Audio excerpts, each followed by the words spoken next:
15 minutes more, only on NBC 15. As this weekend heats up, so do the local events. Speaking of heat, it's all about fire this weekend at the Midwest Fire Fest. There will be pit fires, sculpture firing, iron pours, and fire performers. Now this is all happening in Cambridge from 9 a.m. to 11 p.m. on Saturday and 10 a.m. to 5:30 p.m. on Sunday. There is no cost for this festival. Trump held similar rallies in Racine and Wausau before coming to Eau Claire on Saturday. His visit to the state comes before primary election on April 5th. Donations for Dance Marathon can be given at events.dancemarathon.com, either individually or as part of a team. Even though Dance Marathon is this Saturday, donations will be accepted until April 23rd. With Blue Gold News Now, I'm Mackenzie Amundsen. I'm here at the Yahara River where emergency crews pulled a body out of the water early this morning. Now I'm told that happened somewhere down here where the Yahara River meets Lake Monona. Emergency crews arrived after 11 when someone living on the 1500 block of Morrison Street discovered the body. Now we don't have a name or cause of death at this time, but there is an ongoing investigation. Stay with us for the latest on this story. Live in Madison, Mackenzie Amundsen, NBC 15 News. Every day is National Something Day, and this weekend is no different. Saturday is National Mustard Day, and the National Mustard Museum of Middleton plans to celebrate. Now the day will be filled with family fun, including games, music, and more. There will also be free hot dogs available, topped with the condiment of the day, free mustard samples. Now if you'd like to check this event out for yourself, you can from 10 a.m. until 4 p.m. You can also choose to get rid of that hot dog and choose some fair food on a stick at this year's Wisconsin State Fair. It kicked off this morning in West Allis. Now new food this year includes pulled pork french fries and the Mac Daddy burger. Live music plays every night on the main stage with headliners such as Shawn Mendes and the Beach Boys. You should also note that next Monday is Kohl's Family Value Day. Now adults will be able to get in for just $5 and children under the age of 11 are free. The fair runs through August 14th. Now they say one man's trash is another man's treasure, and if that's true, you're sure to strike gold this weekend at the Evansville Inside Out Days. There will be over 150 sales at the community-wide garage sale tomorrow and Saturday. Shoppers will be given a map with a pinpoint of these locations, but they are also encouraged to find other sales by simply walking down the sidewalk. After a long day of work and shopping, you can also be invited to the Brittingham Boat first ever glow paddle. The first stop is the Monona Terrace, as you see here behind me, as the guided paddle begins at 8:30 p.m. tomorrow night. Now, if you choose to take part in this guided paddle, you are asked by organizers to wear a headlamp and a life jacket for safety reasons. You are also encouraged to wear glow gear in hopes of lighting up that lake. Now, rentals start at just $30. And finally, make sure to catch those final days of summer at the Olbricht's Botanical Gardens. Literally, the Blossoming Butterfly exhibit ends this Sunday. It features free flying butterflies of over 12 different species. This exhibit is free to Olbricht members, but for members of the public it is $7 per adult and $3 for children under the age of 12. If you'd like a closer look at these events or others happening in our area, make sure to click on that Morning Show tab where you'll find a calendar with a full list of events. Back to you. Attention pizza lovers, you are invited to visit the Democratic Republic of Freelandia, where you can eat free Tupper's Pizza in exchange for just one thing, your First Amendment rights.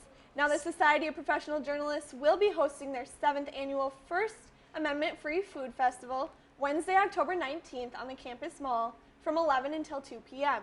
Now the 3-hour event aims to help people be aware of their rights to free speech, religion, press, assembly, and petition. Students are offered free lunch as long as they are willing to sign away their rights for a brief period of time. Toppers will be donating 25 pizzas for the event, so make sure you can get your pizza while you can. Coming up after the break, new changes could make parking a little harder downtown Eau Claire. And Matt Halverson brings you the latest in Blue Gold sports. Stay with us. And this fall, UW-Eau Claire will again host a 5-day festival that celebrates the diversity of the lesbian, gay, bisexual, transgender, and so many other communities through the Eau Queer Film Festival. Running from October 11th to the 15th, anyone in the community can see documentaries and films that focus on this year's theme. Power, privilege, and protest. It's personal, it's political. Now, people who had a part in the documentaries will also be making visits to the Eau Claire campus for Q&As. For more information, you can go to eauqueerfilmfestival.com. The Wisconsin Department of Natural Resources says the state's growing wolf population may have contributed to a significant increase in the number of hunting dogs killed by wolves during the past bear season. Now, at least 40 hunting dogs were confirmed killed by wolves at the end of bear season on Tuesday, exceeding a previous record of 23. DNR carnivore specialist Dave McFarland says the increased number of hunting dogs killed could also be an anomaly. The estimated winter population of wolves grew 16% to about 900 this year. An Eau Claire woman's vision of miles of sunflowers has become a reality. And now it's time to harvest the seeds her family says will go to help others battling cancer. My mom loves sunflowers. It was actually her idea to raise sunflowers and then harvest them and just sell them on a local level. And then we would, as a family, just donate the proceeds to some cancer research. Babette Jaquish's family says they took her dream and ran with it. As the sunflowers blossomed this summer, so did awareness for Babette's Seeds of Hope. And now the harvest is turning into a way to help others battling cancer. But not even Babette's family could predict the national attention their actions would receive. Brandy Edlund of North Dakota was impacted by the coverage of Babette's Seeds of Hope and decided to get involved. Cancer hits home to everybody, everybody knows somebody, so we sat down, had a meeting. It didn't take us but a couple minutes to decide that this is something we wanted to be part of. Along with volunteering his time to help with the harvest, Edlund donated a Sunmaster header to make the seed harvest easier. At the end of the day, farmers help farmers, but when it comes to something like this, it's bigger than that.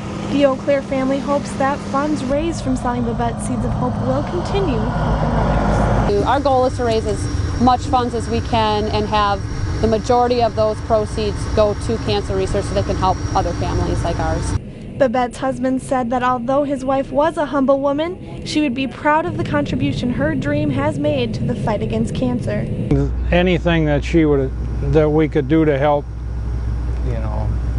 relieve families of the burden of cancer and work towards a cure, she would be 100% on board with. I really believe that she's watching all of this, and I think she's really going to be happy. With WEAU 13 News in Eau Claire, I'm Mackenzie Amundson. The Little Niagara River brings nature onto the campus running in front of the new Davies Center. However, some dead grass on the northern bank is causing an eyesore for some. A new project hopes to restore the prairie ecosystem that was once there. UW-Eau Claire has programs on 6 of the 7 continents as well as 1 at sea. Students can choose from different lengths of time and financial categories to find a program that fits their needs. Yik Yak has gained popularity among college students as the anonymous Twitter, but this gives some students the false sense of security when posting negative comments. The general manager of Midwest Family Broadcasting, Lynn Beert, says the gift comes after the company exceeded the number of stations it could own in a single market. Beert's reached out to the UW-Eau Claire Foundation president, Camara Way, about the radio station in December. The gift includes the station license, tower, and other broadcast equipment. Guidance for those interested in going abroad is available at the Center for International Education office in the basement of Schofield. With Blue Gold News Now, I'm Mackenzie.